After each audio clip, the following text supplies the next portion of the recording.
नमस्कार, आदाब। मैं जे अहमद, आप देख रहे हैं स्वागत जल्दी के समाचार। इस समय मैं पहुंचा हूं अलायंस सिटी वन कॉलोनी के पास में, जहां की आज तराई क्रांति संगठन का यहां पर एक सेकंड ऑफिस खोला गया है। जो तराई संगठन के जो क्रांतीय अध्यक्ष हैं वो यहां पर पहुंचे हैं और उनसे अभी हम जाकर बात करेंगे कि वो यहां पहुंचे और दूसरा ऑफिस जो खोला गया है, क्यों खोला गया है, क्या रीजन है। एक ऑफिस उनका ऑलरेडी रुद्रपुर में चल रहा था। तो साथी से कहेंगे जरा city one alliance city one को दिखाएं जरा कि हम उसके पास अभी पहुंचे हैं और अभी जो सेकंड कार्यालय है उस सेकंड कार्यालय के पास अभी हम पहुंचेंगे और उनसे जानेंगे कि यहाँ पर जो ऑफिस उन्होंने खोला है वो यहाँ पर क्यों खोला है। क्योंकि आपको बता दें कि ऑलरेडी काफी समय लंबे वहां ये कार्यालय चल रहा था उनका, लेकिन सेकंड कार्यालय यहाँ पर क्यों खोला गया है, क्या कुछ रीजन है, साथी से कहेंगे। आइए चलते हैं ऊपर और देखते हैं कि कहां पर कार्यालय है और कार्यालय में यहाँ पर जो क्रांति अध्यक्ष है क्रांति संगठन के कमल श्रीवास्तव जी, वो यहीं पर मौजूद हैं। अब उनसे हम जानेंगे कि वो ये जो कार्यालय खोला गया है वो कार्यालय यहाँ पर बताएंगे कि किस तरह और कहां पर बैठे हैं। अभी हम उनसे ही जानने की कोशिश करेंगे। काफी लंबा और काफी ऊंचाई पर ये तीसरी मंजिल पर हम लोग पहुंचे हैं कि यहाँ पर ये ऑफिस है। साथी से कहेंगे जरा दिखाएं कि जो ऑफिस है ये अब यहाँ से इंटर करेंगे। साथी से कहेंगे अंदर आ जाएं जरा। ये ऑफिस का जो एरिया है उनसे हम बात करेंगे। तो यहाँ पर ये ऑफिस है। ऑफिस तो बड़ा ही खूबसूरत है। यहाँ हमारी तराई क्रांति संगठन के जो केंद्रीय अध्यक्ष हैं कमल श्रीवास्तव जी वो बैठे हैं। साथी से कहेंगे जरा इधर आए। ऑफिस तो बड़ा ही गजब का बनाया गया है। अभी वाह भाई, ऑफिस देख के तो तबीयत खुश हो गई। अब बाहर आ जाए, जरा बात करते हैं अध्यक्ष जी से। अध्यक्ष जी नमस्कार। अध्यक्ष जी नमस्कार, कैसे हैं जमील भाई? जी बहुत बढ़िया। आज मैं आपके पास पहुंचा हूं। यहाँ आपका एक ऑफिस रुद्रपुर में चल ही रहा है। जी जी, 2 ऑफिस रुद्रपुर में है रुद्रपुर में, लेकिन ऐसी क्या जरूरत पड़ी थी कि आपने इतनी दूर आकर के और ये सिटी वन के पास के टावर सिटी वन कॉलोनी साहब नए अलायंस वहां पर पहुंचे हैं। यहाँ ऑफिस खोलने का क्या मतलब हुआ? जमील भाई आपका धन्यवाद। हम लोगों का एक कैंप कार्यालय रविंद्र नगर में स्थायी रूप से चल रहा था और एक ऑफिस हमारा और है। इस ऑफिस को हमने हेड ऑफिस का रूप दिया है। इस हेड ऑफिस को हम केंद्रीय कार्यालय के रूप अच्छा, मतलब ये हेड ऑफिस आपका रहेगा, बाकी साहब के ऑफिस जो रुद्रपुर में चल रहे हैं वो अलग है। हमारे रुद्रपुर में और कई मलिन बस्तियों में हमारे तराई क्रांति संगठन हमारा गैर राजनीतिक संगठन है जो निरंतर 15 वर्षों से सेवा करते चले आ रहे हैं और गरीब और मलिन बस्तियों में जो कार्य हमारे प्रतिनिधि नहीं करा पाते हैं, चुने हुए प्रतिनिधि नहीं करा पाते, हम उन कार्यों को बढ़ चढ़कर अपनी समाज सेवी संस्था तराई क्रांति संगठन के माध्यम से जिला प्रशासन से पुलिस प्रशासन से उनके कार्यों को निराकरण समस्याओं का कराते हैं। इसी के चलते अब जैसे से हमारा रुद्रपुर शहर एक छोटा कस्बा हुआ करता था, अब हमारा जिला मुख्यालय बना है। यहाँ लगभग सिटकुल में 600 से अधिक फैक्ट्रियां स्थापित हैं। उसमें हमारे मलिन बस्ती के कई लोग मजदूर का और वर्कर के रूप में कार्य करते हैं। उनकी तमाम परेशानी समस्याएं होती हैं। उसके लगने से यहाँ पर आबादी बढ़ी है। लगभग 2 लाख 3 लाख की आबादी का यहाँ पर रेशियो रुद्रपुर में बढ़ा है, जिससे हमारे कार्यों में थोड़ी परेशानी आ रही थी। तो इसको देखते हुए हमने अपना एक कार्यालय हेड ऑफिस के रूप में हमने अपना भूरा रानी के निकट अपनी जो फौजी मटकोटा की रोड है, अलायंस वन सिटी कहते हैं, ठीक गुरुद्वारे के सामने अपना एक साइड में अपना ऑफिस बनाया है, ताकि यहाँ हम बड़ी बड़ी मीटिंगें कर सकते हैं। अपने सभी समाज सेवी कार्यकर्ताओं को यहाँ बुला सकते हैं जिला स्तर पर और उनके समस्याओं का निराकरण और आगे की जो भी रणनीति है हमारी, हम उसको यहाँ पर और तीव्र गति से आरंभ करेंगे। हमारे यहाँ कई महिलाएं हजारों के रूप में कार्यकर्ताओं के रूप में जुड़ी हैं, जो निरंतर मलिन बस्तियों में, शहर में, सभी जगह जाकर प्रशासन से उनके कार्य का निराकरण करवाते हैं। जैसे राशन कार्ड बनना, सफेद कार्ड बनना और लोगों की विधवा पेंशन, वृद्धा पेंशन, विकलांग पेंशन जैसे कार्य हम लोग शुरू में पहले कैंप लगाकर रुद्रपुर की मलिन बस्तियों में जाकर उनकी दवाइयों के लिए वितरण कराते थे। आंखों का कैंप लगा के चश्मा वाला प्रशासन के सहयोग से बंटवाते थे। और इसी तरह हमने पूरे क्षेत्र में अपने कार्यकर्ता बनाए हैं, जो एक समाज सेवी के रूप में हम लोग कार्य कर रहे हैं। इसको देखते हुए, इस बढ़ते हुए आकार को देखते हुए गैर राजनीतिक संगठन को हम आगे लाना चाहते हैं, क्योंकि लोग चुनते हैं, कोई किसी पार्टी से, कोई किसी पार्टी से कार्य नहीं करा पाता है, हमारे पास आता है तो हमारी टीम जाती है एसडीएम, डीएम, समाज कल्याण विभाग में, सीडीओ ऑफिस में, गरीब बच्चों को, महिलाओं को शिक्षित करने के लिए, उनके बाल कार्यक्रमों को कराने के लिए सारे कार्य हमारे द्वारा निःशुल्क किए जाते हैं। और आज से नहीं, सन 2012 में हम लोगों ने इस त्राई क्रांति संगठन का गठन किया था, जिसका वृहद स्तर से पूरे जिले में व्यापक इसका प्रचार प्रसार किया जा रहा है। अब चुनाव हमारे यहाँ निगम के समाप्त हो गए हैं। अब चुनाव के उपरांत हम लोग उसी गति से अपने कार्यों को कराएंगे और गरीबों को ये सुविधाएं प्रदान करेंगे। कमल श्रीवास्तव, जाना जाए, अगर देखा जाए कि आप ऑफिस, अभी रुद्रपुर में आपका ऑफिस था, क्या आप जनता की सेवा वहां पूरी तरह से नहीं कर पा रहे थे? वैसे भी आप माने जाते हैं दलित के एक बड़े नेता माने जाते हैं। वो दलित लोग जो थे वहां पर, उनकी तो आप सेवा कर रहे थे। क्या वहां से ये 5 किलोमीटर दूर हट करके एक ऑफिस आपने, और सिटी 1 और सिटी टावर के पास जो ठीक गुरुद्वारा, एक आपने पहचान भी बहुत अच्छी बताई है कि लोग भी यहाँ पर आपके आ सकते हैं, जैसे कि आप जनता की सेवा करते हैं, मलिन बस्तियों में जाते हैं, लोग आपके पास आते रहते हैं अपनी सेवा के लिए, परेशान लोग आते हैं, जैसे कि आप सारे नाम अपने गिना दिए, लेके राशन कार्ड लेके, वृद्धावस्था और तरह तरह की जो भी जनता की परेशानियां, क्या वहां पूरी तरह से सेवा नहीं हो सकती थी जो आप इतनी दूर पर पहुंचे हैं? यहाँ जनता, यहाँ से करीब जो जनता है, क्या उसको वहां पहुंचने के लिए दिक्कत हो रही थी, इसलिए आपने यहाँ ऑफिस खोला है? जमील भाई, धीरे धीरे आबादी बढ़ी शहर की, बस्तियों की। जहां पर पहले 50,000 की आबादी रुद्रपुर में हुआ करती थी, आज वहां लगभग 3 लाख से 5 लाख के बीच की आबादी हो गई है। शहर बहुत व्यापक स्तर से बड़ा है। शहर में महंगाई और दुकानें मिलना मुश्किल हो रही हैं।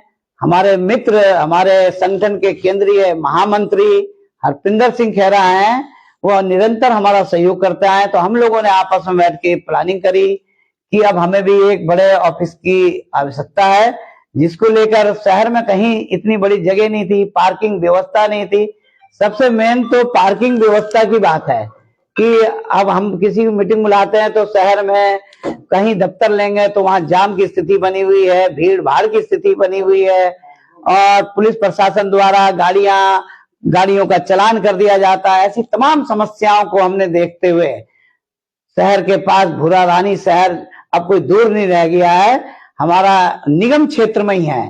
तो एक हमने बड़ा वृहद स्तर का कार्यालय बनाया, जिसमें पूरे जिले की मीटिंग और गाड़ी खड़ी करने की पार्किंग एवं अन्य व्यवस्थाएं हमें यहाँ उपलब्ध हुई हैं। और शहर में आधा किलोमीटर की कोई दूरी नहीं होती है। और आपने जो कहा कि इतने सालों से हमारे शहर की मलिन बस्तियों में हर जगह, रामपुरा में अलग ऑफिस है, रविंद्र नगर में अलग ऑफिस है, हमारा शिवनगर टाइम कैंप में अलग ऑफिस है। हम इन सब ऑफिसों को लोगों की मदद के लिए हमने खोला है। निःशुल्क हमारे कार्यकर्ताओं की मदद मिलती है। हमारे भाई हरपिंदर सिंह खेरा जी हमारी सहयोग करते हैं, अपनी निजी उससे सहयोग करते हैं। तो इस संगठन को बढ़ाने में, समाज की सेवा में अपना योगदान देते हैं। इसी को देखते हुए हमने यहाँ इस ऑफिस का हेड ऑफिस का रूप दिया है। यहाँ केंद्रीय कार्यालय के रूप में और कार्य किए जाएंगे और इनका लेखा जोखा यहाँ रखा जाएगा।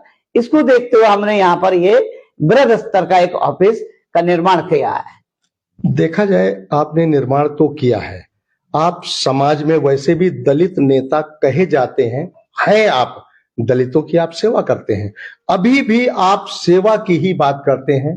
अभी नगर निकाय चुनाव में आप कहीं नजर नहीं आए, नेता नगरी में नहीं आते हैं, लेकिन आपको जनता नेता मानती है, दलित नेता कहती है, दलित नेता आप रहे हैं। ऐसे नेता रहे हैं कि जैसे आज तक देखा जाए, जैसे आपने 10,000 आपने लाठी रैली निकाली थी एक, तो आप दलित नेता हैं, माने जाते हैं। आप काफी लंबे अरसे की बात है, 20 साल शायद 25 साल हो गए जब आपने ये लाठी रैली निकाली। 10,000 लोगों की 10,000 लाठियां लाकर हर इंसान के हाथ में पकड़ा दी और वो रैली निकाली। तो 10,000 तक लोगों ने देखा कि आप दलित नेता हैं, दलित लोग इतने आए। क्या जब आप राजनीति में नहीं आ रहे, राजनीति में नहीं दिख रहे, नगर निकाय चुनाव में नहीं दिखे, अभी भी लोगों की सेवा फिर क्यों करते हैं? जब आपको कोई लालच नहीं है, किसी तरह का लालच हो तो आप सरकार में आए, सत्ता में आए, आप राजनीति में रहते नहीं है, जनता की फिर भी सेवा करते हैं। जब आपको लालच नहीं तो क्यों सेवा क्यों? आप सही कह रहे हैं जमील भाई, हमें बचपन से ही समाज सेवा करने का शौक था और हमने देखा कि हमारी दलित बस्तियों में पक्षपात होता था, शहर और बस्तियों में होता था। आज भी शहर की बस्तियों में पट्टे हमारी ही संघर्ष से बांटे गए, अभी भी आधे से अधिक लोगों को पट्टे नहीं मिले। हम उसके प्रयास करेंगे कि उनकी सुविधाएं दिलाएं। हमने हजारों लोगों को पेंशन दिलाई है, आप हर बस्ती में जाके मालूम कर सकते हैं। संजय नगर खेड़ा का मैं स्वयं वहां का पार्षद था, मैंने वहां पर पूरे चौड़ी सड़कें बनवाई, लाइटें लगवाई और हर प्रत्येक घर में जाकर के उसके घर का कैसे रोजी रोटी चलेगा, कैसे वो कार्य करेगा, उसको शिक्षा के लिए प्रेरित किया, उसके स्वास्थ्य का ध्यान दिया, स्वास्थ्य के कैंप लगवाए। यही असली निस्वार्थ सेवा थी जो हम करते आ रहे हैं, आज भी कर रहे हैं। राजनीतिक रूप से हमारा संगठन राजनीतिक है, हम उसी के तहत सेवा की भावना को जोड़े हुए हैं। यदि हम भी राजनीति में आ जाएंगे तो लोग हमें भी एक पार्टी मानकर कार्य करेंगे, लेकिन हमारे लिए हमने एक ही उद्देश्य, एक ही नारा दिया है, जो प्रतिनिधि हमारे लिए, हमारी जनता के लिए, हमारे गरीब वर्ग के लिए अच्छे कार्य करेगा, हम उसको अपना समर्थन देते हैं। इसी प्रकार हमने हर चुनाव में अच्छे प्रतिनिधि को समर्थन दिया है। यदि कोई कार्य होता है तो वो प्रतिनिधि हमारे कार्यों को बढ़ चढ़कर जिला प्रशासन से कराता है, तो इससे अच्छी सेवा क्या हो सकती है। हम राजनीति में एक बार चुनाव लड़े थे, हमने देखा कि पब्लिक बेचारी अपना करती है वोट सपोर्ट। अब इसी चुनाव में ले लो आप, इसी चुनाव में आपको चुनाव एकदम थोप दिया गया, उसके बाद लोगों के वोटर लिस्ट से परिवारों के नाम ही काट दिए गए। एक तरफ हम कहते हैं कि वोट जागरूकता जगाएं कि वोट दो, अपने मतदान का प्रयोग करो, लेकिन मैं कहना चाहता हूं निर्वाचन आयोग से कि वो चुनाव से पूर्व प्रत्येक व्यक्ति जिनके वोट काटे गए हैं, जो जायज वोट हैं, उन वोटों का ध्यान रखें, उनको मताधिकार से वंचित ना करें। तभी हमारे देश का ये मताधिकार प्रयोग हमारे देश का एक अच्छा सशक्त निर्माण करता है, लोकतंत्र को जिंदा रखता है। लोकतंत्र में वोट डालना अति आवश्यक है, क्योंकि एक गरीब आदमी के पास क्या है, केवल उसका वोट का अधिकार है। वो उस वोट से सरकार बना भी सकता है, गिरा भी सकता है, तो सारा अधिकार तो मेन उसके पास यही है। तो इन सब बातों को हम विकास के लिए दौड़ रहे हैं। हमारे जो भी जनप्रतिनिधि समर्थन मांगते हैं, अच्छे होते हैं तो हम उनको समर्थन भी देते हैं। हमारा किसी पार्टी से, एक पार्टी से लगाव नहीं है, हम ना किसी पार्टी के सदस्य हैं, लेकिन शहर के हित में, हमारे नगर के हित में, हमारे बस्तियों के हित में जो कार्य करेगा, हम उसको निस्वार्थ भावना से सपोर्ट करते हैं। लोगों से कहते हैं वोट डालिए, इसको अच्छे व्यक्ति को चुनिए और गलत व्यक्ति को मत चुनिए आप, ताकि आपकी सुविधाएं, आपके हकूक मिल सके। कमल श्रीवास्तव जी, एक चीज जानना चाहेंगे आपसे। हमारे दर्शक आज काफी लोग इसमें जुड़े हैं, करीब सैकड़ों लोग अभी इस समय देख रहे हैं, लाखों लोग देखते हैं। एक चीज जानना चाहेंगे, जो कि अभी आपने बात कही कि हर इंसान को अपने मताधिकार का प्रयोग करना चाहिए, अभी आपने भी एक बार उसको दोहराया है कि उनके मत कट गए। आगे के लिए वोट जो कटे, मत नहीं कटा, वोट जो उनके कट गए, तो वो अपना मत कैसे, मतदान कैसे करते, अपने मत का दान कैसे करते, उनके वोट ही कट गए। अभी तो जो हुआ नगर निकाय चुनाव में, लेकिन क्या आगे के लिए आप क्या कहना चाहेंगे सरकार से कि इंसान का वोट होगा तभी तो मतदान होगा। अब इसको एक त्योहार के रूप में माना जाता है कि एक मतदान जब भी होता है एक त्योहार है, तो ये त्योहार लोग कैसे मनाएंगे? अपने मत का मतदान करते हैं, ये मतदान वो करते हैं, अपना त्योहार मनाते हैं, तो कैसे मना पाएंगे? इस चीज को आप आगे सरकार से आप क्या कहना चाहेंगे, वो कैसे अपना मतदान करें? बहुत अच्छी बात। सरकार लाखों करोड़ों रुपए मतदान को सक्रिय करने के लिए खर्च करती है और जागरूकता अवेयरनेस फैलाती है। मेरे को बड़ा दुख है कि हमारे प्रदेश के बड़े बड़े नेता, देखिए अभी टीवी में दिखा रहे थे कि हरीश रावत जी का भी वोट काट दिया गया, वो अधिकार से वंचित रह गए। देखिए एक बहुत बड़ी बात है कि एक पूर्व मुख्यमंत्री का ही वोट कट गया, तो जनता का क्या होगा? मैं आपसे यही कह रहा हूं, जब एक पूर्व मुख्यमंत्री का वोट कट गया तो आप जिले में और बस्तियों में जो नेता हैं और परिवारों के लोगों के घर के पूरे पूरे वोट काट दिए गए, तो ये बहुत गलत चीज है। मैं जिला निर्वाचन अधिकारी से अनुरोध करना चाहता हूं, वो यहाँ पर आए, उन्होंने अच्छी चुनाव में अपनी भागीदारी दी है, सुचारू रूप से निष्पक्ष चुनाव कराया है। वो अपने जिले में हमारे रुद्र मुख्यालय में निर्वाचन विभाग से सभी के वोटों का, चुनाव में जितने भी वोट डालने वाले हमारे प्रतिनिधि हैं, जितने भी हमारे वोटर हैं, उन सबके वोटों को दोबारा पुनः चेक करवाएं, उस लिस्ट को बनवाएं, ताकि बहुत से लोग तो चुनाव लड़ने से वंचित रह गए, उनके वोटर लिस्ट में नाम ही नहीं थे, लेकिन अचानक एकदम चुनाव 10 दिन में आ गए, ना वोट बन सकते थे, ना कुछ हो सकता था। तो इस पर हमारा जिला निर्वाचन अधिकारी महोदय से मेरा अनुरोध है कि वो पुनः वोटर लिस्टों का निरीक्षण करवाएं, जिनके वोट काट दिए गए उनके वोट बनवाएं, तभी एक निष्पक्ष चुनाव किया जा सकता है। दूसरा सवाल मेरा आपसे है कमल श्रीवास्तव जी, आप एक बड़े नेता कहे जा सकते हैं, कहे जाते हैं, दलित नेता कहे जाते हैं। 10,000 अगर 10,000 लोगों की आप एक लाठी रैली निकाल सकते हैं तो 10,000 लोग माने जा सकते हैं, आप कभी भी आपके साथ आ सकते हैं। हमारे शहर के अंदर, जिस शहर में आप निवासी हैं, उस शहर में 2 नदियों के किनारे बसे लोग जो परेशान हैं, जो घर उजड़ सकते हैं, और वो लोग यहाँ पर परेशान हैं। उनका 20 मीटर मकानों के इस तरफ और 20 मीटर उस तरफ दोनों लोगों के मकान जा रहे हैं।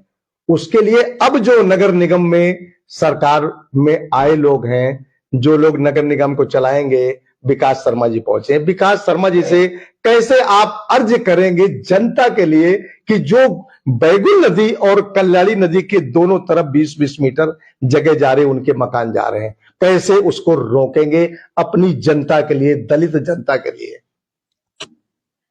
आपने सही प्रश्न पूछा है। रुद्रपुर में 2 पुरानी नदियां हैं, एक कल्याणी नदी और ठीक आधा 1 किलोमीटर दूरी पे दूसरी तरफ बैगुल नदी है। लेकिन इसमें प्रशासन सफाई के नाम पे तो सफाई कराता है, लेकिन उसकी नींव में नहीं जाता कि इसमें बाढ़ आती है, लोग अतिक्रमण कर रहे हैं, क्यों कर रहे हैं, और निगम को उस समय अतिक्रमणकारियों को रोकना चाहिए, वो समय पर नहीं रोक पाता है। रोडवेज के पीछे जहां पर छठ पूजा की जाती है, वहां से कल्याणी नदी झील तक आती है, और झील से जो कल्याणी नदी का रास्ता बिलासपुर के लिए जाता है, इंदिरा चौराहे से होता हुआ, उस नदी को वहां काट करके बैगुल नदी में जोड़ दिया गया है, ताकि वो वहां से, पहले ये सिंचाई की नहर कहलाती थी। अब जब बाढ़ पहाड़ों में आती है तो पानी सब मैदान में आता है, तो जब मैदान में आता है तो वो कोई अधिकारी भी नहीं देखना चाहता कि इस कल्याणी नदी को काट के बीच से झील बनाने के टाइम इसकी नदी को जोड़कर बैगुल नदी में काट दिया गया है। तभी वहां पर बाढ़ आती है और लोग धीरे धीरे पूरी नदी में जाकर अतिक्रमण करके बैठ गए हैं। अब लोगों को भी सोचना चाहिए, नदी तो उनके घर नहीं गई, लोग नदी में गए हैं, तो उनका अवैध अतिक्रमण है। उनकी मांग सही है, 20 मीटर के दूर होना चाहिए। देखो, नदी नालों पोखरों को बचाया जाता है कि पशु पक्षी आदि वहां पर विहार करें, पानी पिएं। पशु भी, पक्षी भी तो एक जीव है। श्रीवास्तव जी, एक चीज आपने बहुत अच्छी कही है, जो कि आज तक किसी ने कहा, सच्चाई आपने आज सामने लाकर रखी है। क्या जो कल्याणी नदी है, वो कल्याणी नदी जो रुद्रपुर की झील है, झील के पास तक जाती थी, उसके बाद सीधा बिलासपुर की तरफ जाया करती थी। लेकिन उस नदी को भूत बंगले के पास, यानी कि झील के पास से डाइवर्ट करके, और जो बैगुल थी, बैगुल एक छोटी नदी थी, छोटा नाला था, लेकिन वहां से वो नदी में तब्दील हो गया। तो उसमें वहां उस नाले के अगर बैगुल के पास होते तो वो इतनी जगह नहीं जाती। कल्याणी बड़ी है, कल्याणी पीछे से आ रही है, काफी उसका प्रभाव काफी आ जाता है। शहर जलमग्न हो जाता है किसी समय। उसी को लेकर अगर सामने बिलासपुर की तरफ जा रही होती तो लोग जो उधर भूत बंगला और खेड़ा है, उनके घर नहीं जाते। मैं आपको इस बारे में अवगत कराना चाहता हूं। पहले नदी का रास्ता, नदी स्वयं रास्ता बनाती है।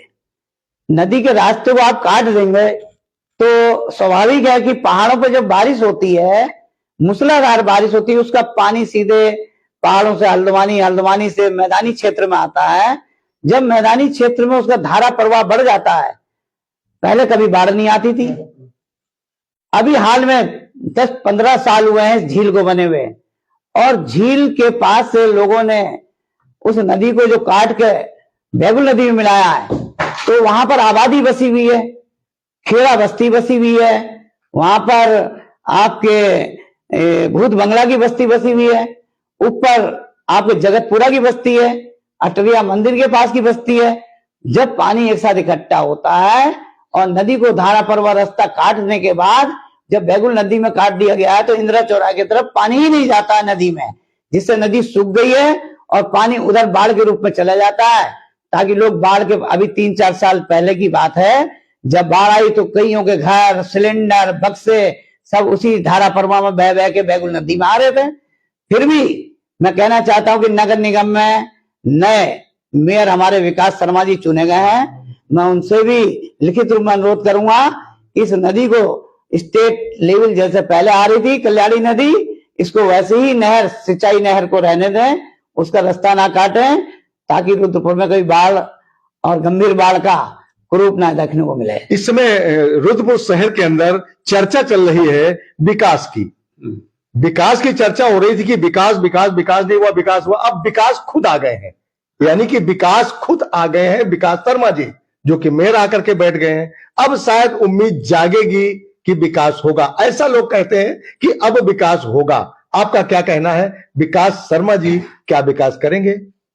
देखिए, विकास तो खाली विकास मेयर बने हैं, उनका तो विकास नाम ही है, तो विकास का नाम ही विकास है। अब तो पढ़ के देखेंगे आगे वो क्या करते हैं। मेरा यही कहना है कि नगर निगम, जिला प्रशासन मिलकर के अगर कोई प्लानिंग करता है तो वो सफल होती है। यदि आप जिला प्रशासन और निगम अगर अलग अलग चलेंगी तो बड़ी बाधाएं पहुंचेंगी। कुछ वित्तीय पैसा भी आता है, कुछ सरकार पैसा देती है। हमारे टाइम में नसीम कुरैशी हुआ करती थी, तो उस समय हम लोगों ने हाउस टैक्स लगाया है। उससे पहले हाउस टैक्स नहीं लगता था।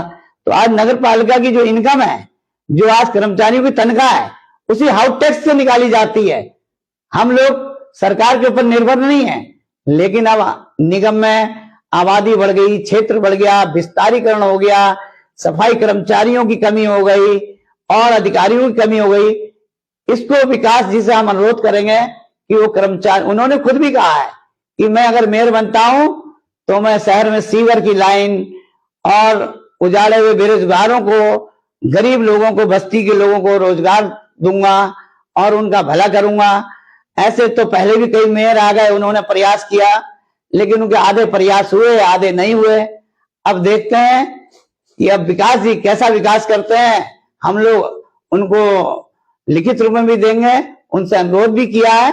हमें आशा ही नहीं, पूरी उम्मीद है कि विकास एक नौजवान युवक है, उनके अंदर बड़ा उल्लास है और हमें पूरी उम्मीद है कि विकास हर क्षेत्र में जाकर के रुद्रपुर के पूरे मेयर होने के नाते जिला प्रशासन से मिलकर कार्य करेंगे और शहर को एक नई दिशा और दशा प्रदान करेंगे। ये बिल्कुल ठीक बात है कि इस समय जो विकास शर्मा जी हैं, आप मेयर बने हैं और जनता में इस समय चर्चा है कि विकास शर्मा जी विकास करेंगे, तो लोगों पर शायद वो भी खरा उतरेंगे, साथी से कहेंगे जरा खड़े हो जाएं। अभी यहाँ पर हमने तराई संगठन के राष्ट्रीय अध्यक्ष से बात की थी।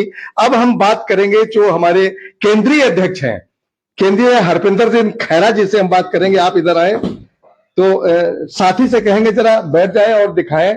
इस समय अभी तक हम बात कर रहे थे जो हमारे इस समय तराई संगठन के राष्ट्रीय अध्यक्ष हैं, अभी उनसे मेरी चर्चा हुई कमल श्रीवास्तव जी से, और अब हम बात करेंगे जो केंद्रीय अध्यक्ष है तराई संगठन के हरपिंदर सिंह खैरा जी। अब उनसे जानेंगे कि उनका क्या कुछ कहना रहेगा इस विषय में। तो हरपिंदर सिंह खैरा जी, आपका स्वागत जिंदगी समाचार में, स्वागत है। धन्यवाद विमल भाई, बहुत बहुत धन्यवाद आपका। क्या कहेंगे खैरा जी, एक ऑफिस आपका अभी रुद्रपुर में था और आप ये सिटी टावर और सिटी 1 के पास में यहाँ पर आपने लाखों रुपए यहाँ खर्च करके दूसरा ऑफिस बनाया है, क्यों, क्या कारण था इतनी दूर यहाँ निकल पाए? क्या वहां रहकर के आप जनता की सेवा नहीं कर सकते थे? विमल भाई, ऐसा है कि सेवा तो हमारी ऑलरेडी पहले हम कर ही रहे थे। अब जैसे आपको पता है कि ये जिला मुख्यालय होने के कारण आबादी काफी बढ़ गई यहाँ पर। काफी टाइम से ये आपका जिला मुख्यालय रहेगा? काफी टाइम से हम ये महसूस कर रहे थे कि ये कहीं बड़ा ऑफिस हमें बनाने की आवश्यकता हमें पड़ रही थी। उसी को मद्देनजर रखते हुए हमने ये नया ऑफिस यहाँ पर सिटी 1 के बगल में सिटी टावर में बनाया है, ठीक नहीं।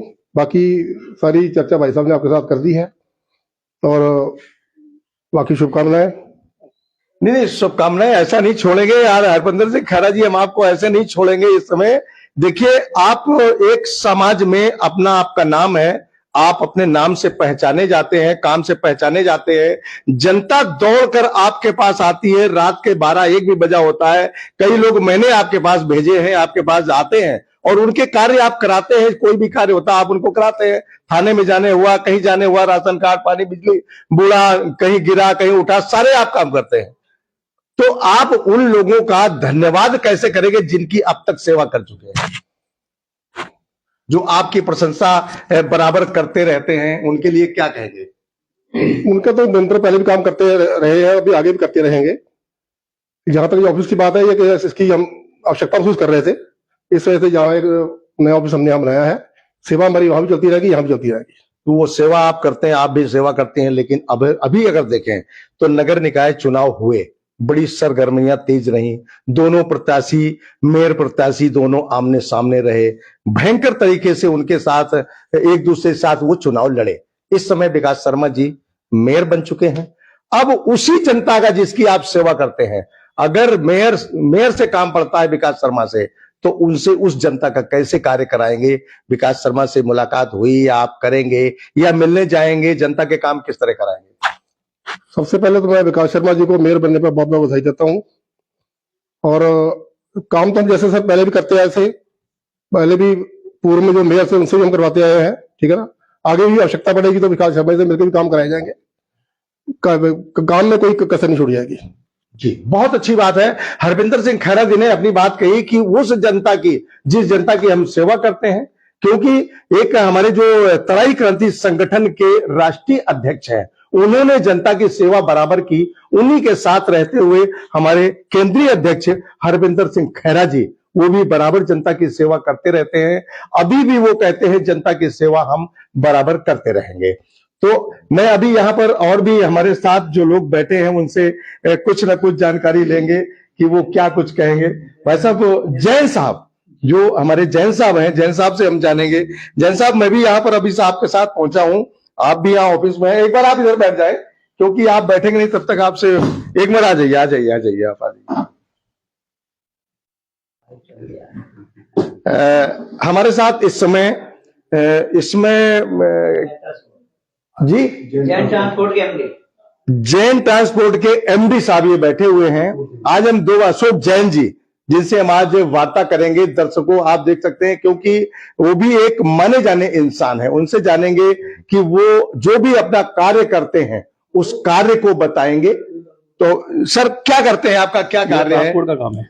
ट्रांसपोर्ट, जनता से ही आपका भी काम पड़ा है। जी जी। जी जी जी। तो क्या उम्मीदें आपको जनता से रहती है, किस तरह के आपके कार्य हैं? हमारा जनता से काम कोई नहीं पड़ता। अच्छा अच्छा अच्छा। चुनाव इस समय हो चुका है, चुनाव के लिए क्या कहेंगे? हमारे विकास शर्मा जी बन चुके हैं। बहुत बधाई है विकास शर्मा जी को। जी, तो उन्होंने बधाई दी, बाकी उनका कहने का इस समय कुछ मूड नहीं है। तो दोस्तों, इस वीडियो को आप ज्यादा से ज्यादा शेयर करें, ताकि जो हमारे राष्ट्रीय अध्यक्ष हैं कमल श्रीवास्तव जी, तो 10-10 हजार लाठी रैली, 10,000 छाता रैली उन्होंने यहां से निकाली है, और लोग उनको जानते पहचानते हैं, अच्छी तरह से उनकी पहचान है, वो अपनी पहचान के मोहताज नहीं है। तो दोस्तों, इस वीडियो को ज्यादा से ज्यादा आप लोग आगे आ जाए, कैमरामैन से कहेंगे आगे आ जाए आप, इस वीडियो को आप ज्यादा से ज्यादा शेयर करें, ताकि देखें कि आज जो राष्ट्रीय अध्यक्ष हैं तराई संगठन के, वो जनता की सेवा करते अब तक आए हैं। और आप लोग इस वीडियो को ज्यादा से ज्यादा शेयर करें, ताकि लोग देखें, अगर जनता को कोई परेशानी किसी तरह की है, तो आज भी कमल श्रीवास्तव जो है राष्ट्रीय अध्यक्ष है तराई संगठन के, आज भी सेवा करते हैं। इनके घर पे आज भी लोगों की लाइन लगी रहती है, और उन लोगों की सेवा करते हैं। बने रहिए स्वागत जिंदगी समाचार के साथ, मैं जे अहमद। धन्यवाद।